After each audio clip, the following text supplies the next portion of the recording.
You know the old rabbinic joke. I'm sorry my shirt was so long.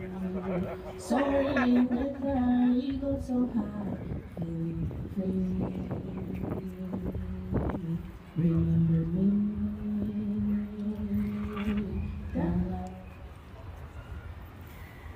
Good morning. It is my honor to welcome our esteemed guests to Vancouver Talmud Torah. We are grateful to have you join us so that together we may show our support to the Indigenous communities who have stewarded this land for centuries. Their wounds have been reopened yet again, and their suffering renewed. Today, our community gathers to grieve with them and open our hearts to their struggles. I am thankful that our grade 5 students can be with us today in person, as they are committed to being students of history. May today's ceremony be etched in your memory so that history may never repeat itself. We recognize that our school is situated on the unceded territories of the Musqueam, Squamish, and Tsleil-Waututh nations. We thank them for having cared for these lands and waters since the horizon of time. We are grateful for this land that now cares for us and has given our community a sanctuary and home. I'd like to welcome Rabbi Dan to the podium.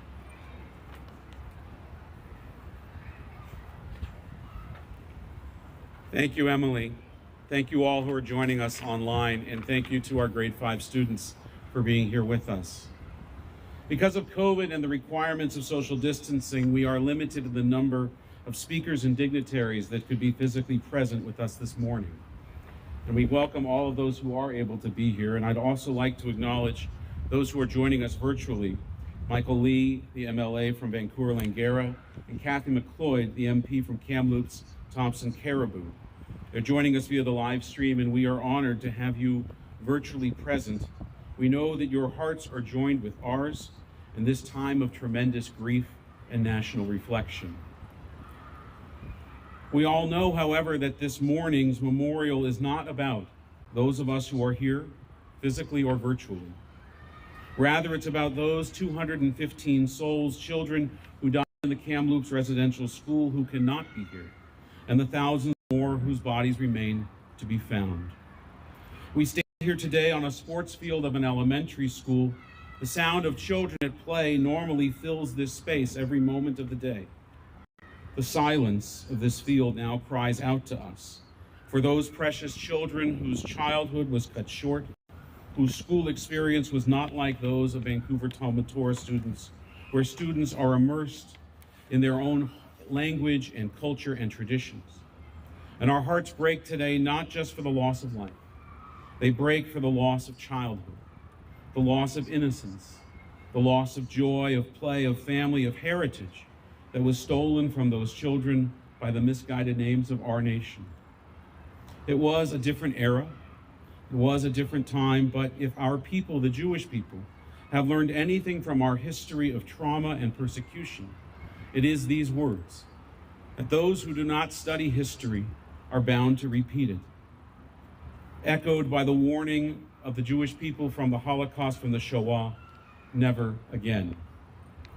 We have learned and we know in our souls that the greatest tribute we can offer these children and their families is not words of condolence, but acts of conscience. The purpose of prayer is to lead us to action, to make our prayers real, not in heaven, but here on earth. And so this morning we gather as we pray and as we mourn. Let the words and all the memories and the haunting silence of this playground call us to action in their honor and in their memory, so that something as horrible as the residential schools and their abuses that were perpetrated never, ever happen again. It's my pleasure to introduce Rabbi Hannah Dressner of Or Shalom.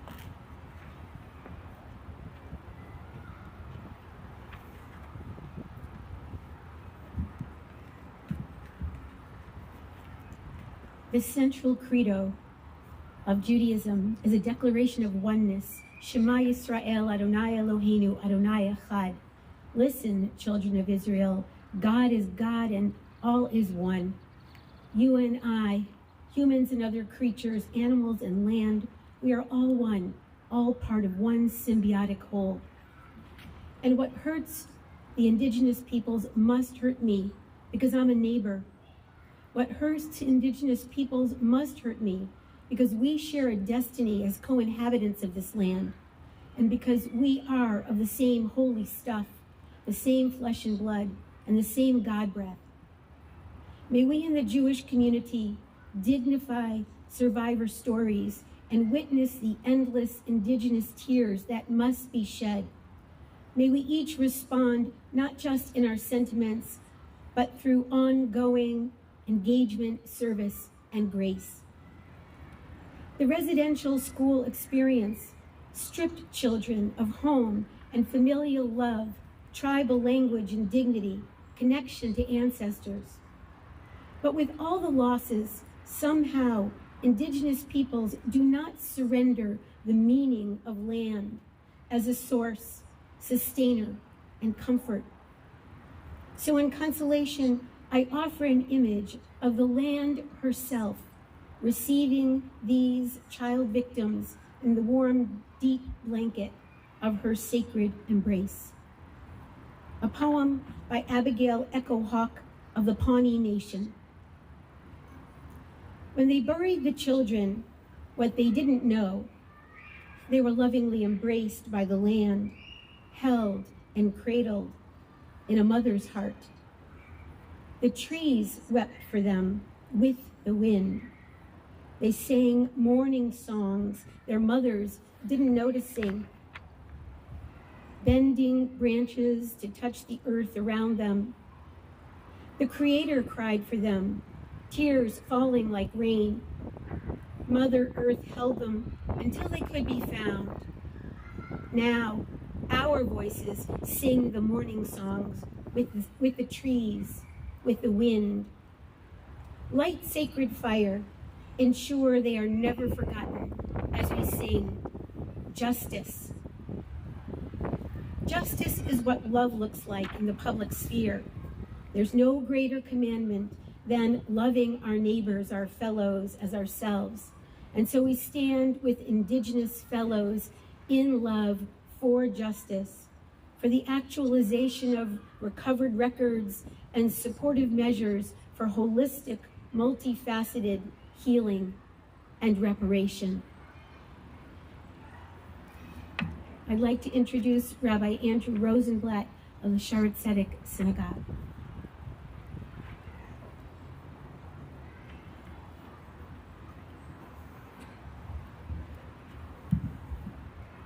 Thank you, Rabbi Dresner, and also thank you to all of those who have gathered today, both online and here in person, our political representatives, rabbis, members of the community, and most importantly, you students. It's a very difficult thing to decide what of the many messages to really broadcast today, and for whom is this message? One of the questions is, what's the character of the message? Certainly, there should be one of empathy, and that message should be expressed very much in the language of those who were hurt and harmed, in the language of the indigenous peoples themselves. And I thank Rabbi Dresner for her poem. I'm also glad that we have representatives of the First Nations here with us today, who will also be skillful in communicating that. However, it's also important for us to take the lesson of never again, the universal lesson here, the one which teaches us that we have to respect all of humanity. And for that lesson, because this is an event for the Jewish community, I have chosen specifically Jewish words for that. I want to speak in language and in tones that are resonant to our community. And so I choose a line from the Talmud in Sanhedrin. It says, Lefichach nivra adam yichidi. In the narrative of Bereshit, we understand of Genesis that first Adam was created alone, singular. Why? Lilamedcha shekol hama'abed nefesh achat ma'ale alav hakatuv ki'ilu ibed olam maleh. To teach that anyone who extinguishes even a single life, the Torah, our tradition, considers it as if they have destroyed an entire world. And so today we remember, at a minimum, the destruction of 215 worlds. And that same first Adam, the Torah teaches us, was created in the image of God. And so not only was this an affront against humanity, but every insult towards humanity is in and of itself an insult toward God. If you will, a stamping out of the image of God.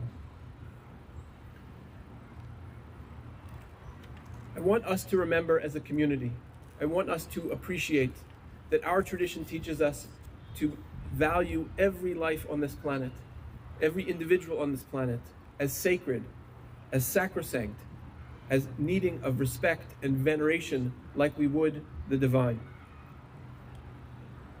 And just perhaps to help us make sure that this image is concrete and deep within us, the fact that pierced my heart the most was when I learned that most of these children, I shouldn't say most, we understand a significant portion of these children died while trying to escape to reunite with their families.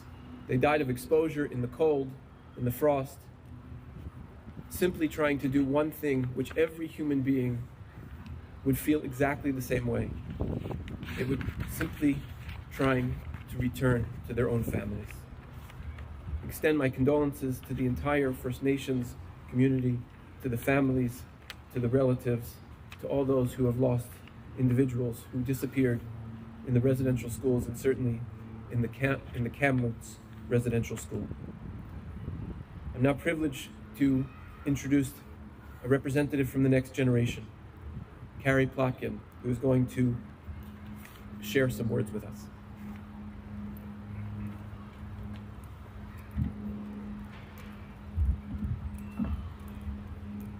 Hi, I'm Carrie Plotkin and I'm in grade 5. I'd like to read You Hold Me Up by award-winning writer Monique Gray Smith.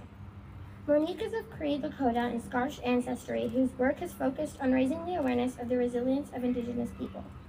Monique and her family are blessed to live on the Clungan territory in Victoria, British Columbia. You Hold Me Up is a quiet story about the simplicity of love, the importance of respect, and the cultivation of compassion. It was written to encourage us young people, our care providers, and our educators to talk about reconciliation and the importance of the connections children make with our friends, classmates, and families. You hold me up. You hold me up when you are kind to me, when you share with me, when you learn with me. You hold me up when you play with me, when you laugh with me, when you sing with me. You hold me up when you comfort me, when you listen to me, when you respect me. You hold me up, I hold you up, we hold each other up. You can find all of Monique's books in our bi-weekly Learning Commons. They are used to share wisdom, knowledge, hope, and important teaching that love is medicine.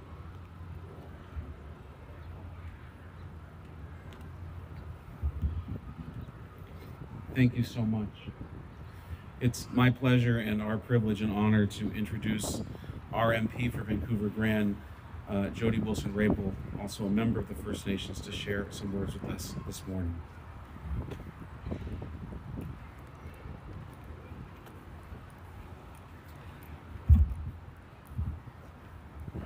Gelakasla, thank you, Rabbi Dan, thank you, all the rabbis that spoke, and thank you for the sharing the poem. I want to acknowledge the grade 5 students that are here, and I'm honored to have been asked to come and reflect and say a few words. And I want to recognize and honor and remember the 215 children that were found in a mass grave outside of the Kamloops Indian residential school. And it's important, as the rabbis have said, to remember these souls, to never forget. And I'm happy to hear that you are students of history. Residential schools, the institutions, are a very dark part of our history. They were in existence for over 100 years in Canada, from 1870s to 1996, when the last one closed in Saskatchewan. The last one closed in British Columbia in 1984. These institutions were created by the law of Canada and run by churches. There were 139 residential schools across the country, and it's estimated that 150,000 First Nations, Inuit, and Métis children attended these schools, forcibly removed from their homes, compelled to attend. And the purpose of residential schools, as stated by the first Prime Minister of this country, was to remove the Indian from the child, to get rid of the Indian problem in this country. The legacy of colonialism still is with us in law, and we need to do something about it. People have asked me, as I know they've asked many Indigenous peoples, how do you feel? Many people have asked me that. I feel angry. I feel frustrated. And I feel a deep sense of sadness, because this is not an isolated incident. There will be more that will be revealed. And we have to recognize that every Indigenous person in this country has a connection to residential schools and the harmful legacies that still exist. But I am still optimistic that through young people like you and the people behind me, that we can make change in this country.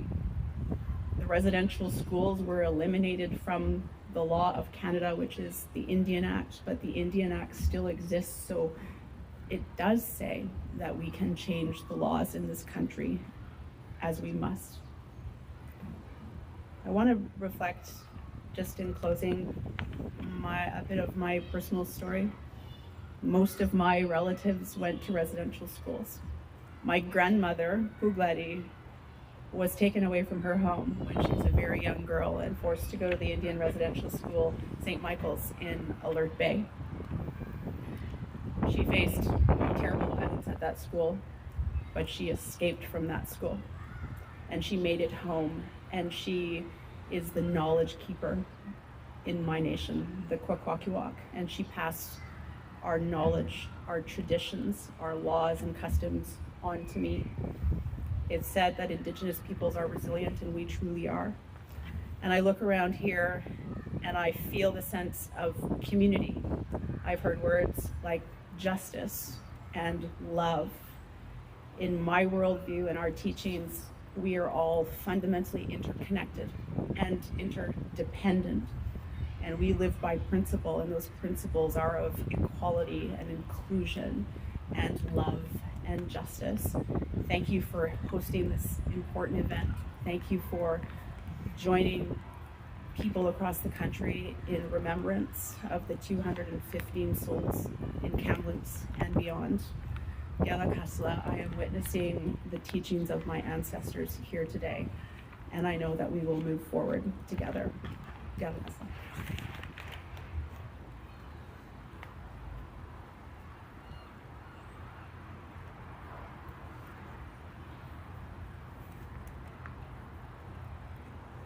Mismoel David, Adonai Roi Lamo Yechso, Binois Tesheyar Bitzeini, Amei Menuchos Yenaleini, Nafshi Yeshoyvev, Nafshi Yeshoyvev, Yancheni v'maklei tzedek l'man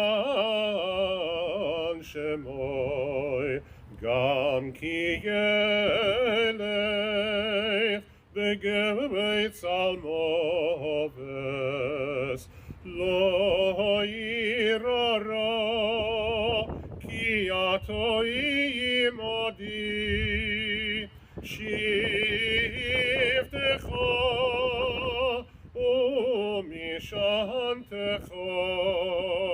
שבטךו משענתךו, המה ינחמוני, תערוך לפני שולחן, תערוך לפני שולחן, תערוך לפני שולחן, נגד צוררי, דישנתו ושמן ראשי, דישנתו ושמן ראשי, דישנתו ושמן ראשי, כוי סירבויה,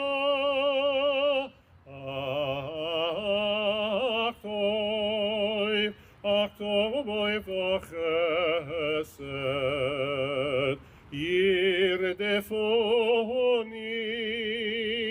כל ימי חיי,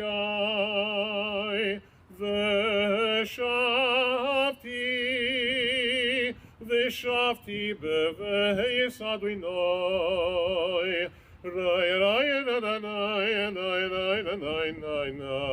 לירך ימים.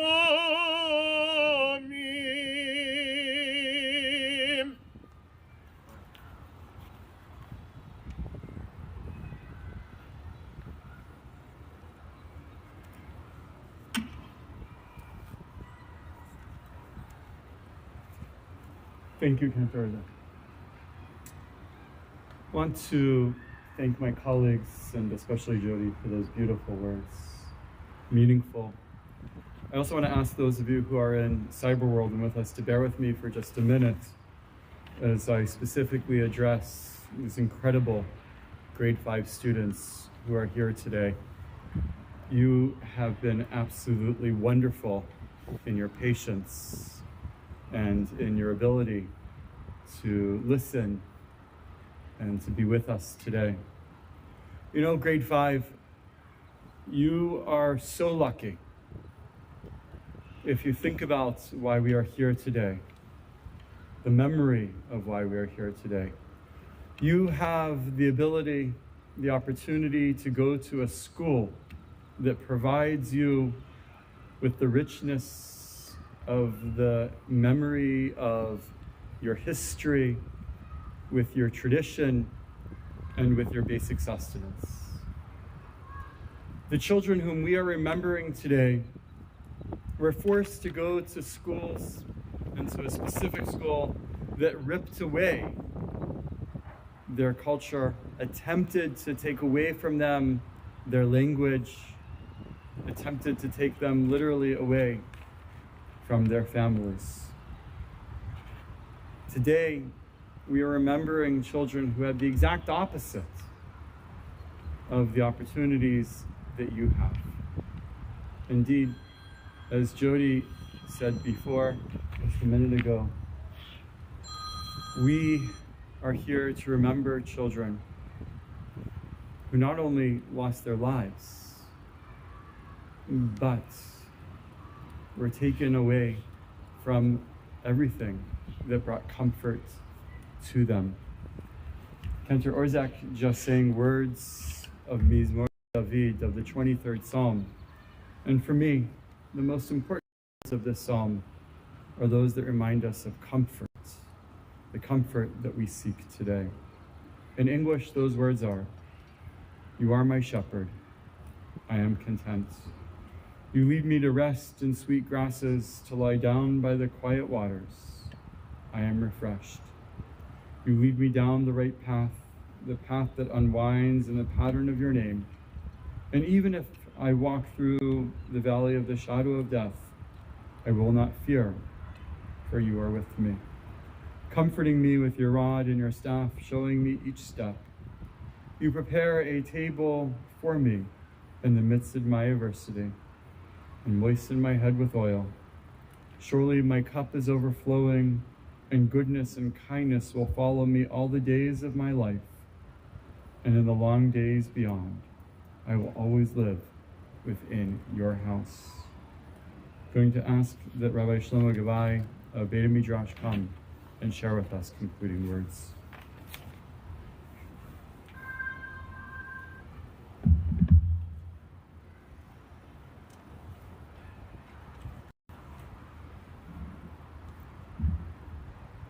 Thank you, Rabbi Infeld, for those beautiful, heartful words. So much pain, so much sorrow, so much sadness. I was thinking, what's the most appropriate prayer to say today? A prayer composed by Rabbi Joseph Kalabach, Chief Rabbi of Hamburg, April 23rd, 1936. I'll read it in Hebrew, followed by the English translation. הנה בני קהילתנו נקבצו גם נאספו יחד, ונישא לבבנו אל כפיה אליך אל השמיים. בעת צרה ומצוקה, עת קצר רוח וכליון נפש, שכל ראש לחולי וכל לבב דווי. אנא רחמנה, חמולנה וחוסנה על כל יושבי המדינה הזאת. וכל בני בשר יקראו בשמך. השקיפה ממעון קודשך וברך את ארצנו וארץ מגורנו, אשר עליה ישבנו. ובצל כנפיך תסתירנו, כי אל שומרנו ומצילנו אתה. כי אל מלך חנון ורחום אתה, ושמור צאתנו ובואנו בחיים ושלום מעתה ועד עולם. We are gathered together and carry our heavy hearts to you, God, in heaven, in times of trouble and distress, in times of impatience and annihilated spirit, that every head aches with a bleeding heart. Please have mercy on all the inhabitants of this land, and all flesh and blood will call on your name. View from your holy abode and bless this land and the abode on which we dwell. And in the shadow of your wings shelter us, for you, Almighty, guards us from all evil. For you are a gracious and merciful King. Save our departure and our coming to life and peace from now until forever. Amen. I would like to take this opportunity to thank all of you here in person and all those online for attending this incredible, meaningful memorial. Thank you.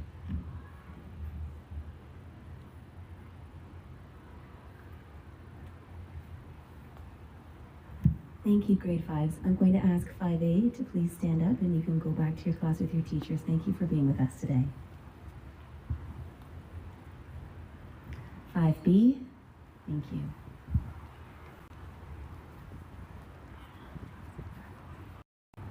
And 5C, thank you very much for your respect today.